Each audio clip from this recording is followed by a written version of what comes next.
I know you're working for a rehab center now. Kwentuhan mo kami.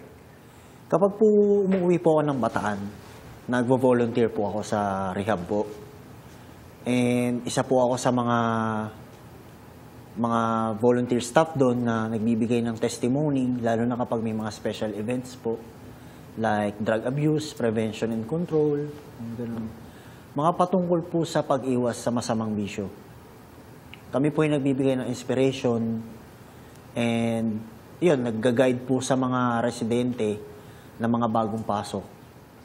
So when you do your testimonials, ano ang laman ng patutuong ito? Yung testimony, what do you say? Kwento ng buhay po talaga.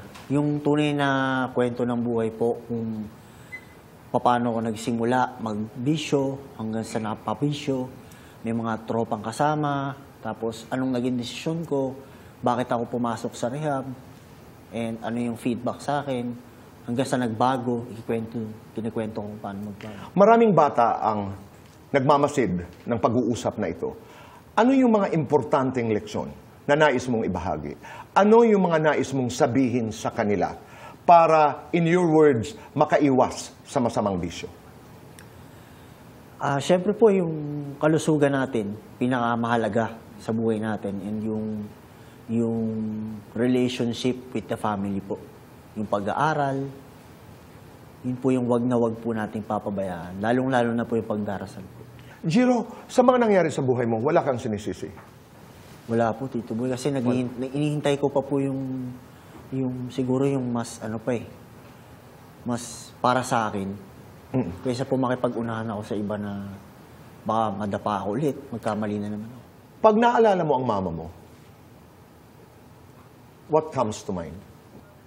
Ano po, yung bonding namin dati, lalo na po yung kapag minsan nahihirapan din ako sa kanyang i-handle kapag kailangan niya ng panggastos, pinipilit ko pong ilabas yung pera ko para maipadialysis ko siya, maipagamot ko.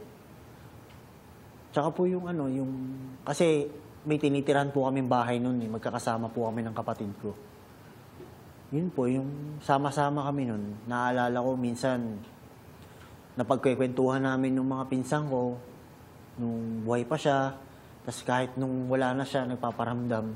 Nung mga panahon na yun, Jiro, ano yung pangarap mo? Ano yung mga gusto mo sa buhay?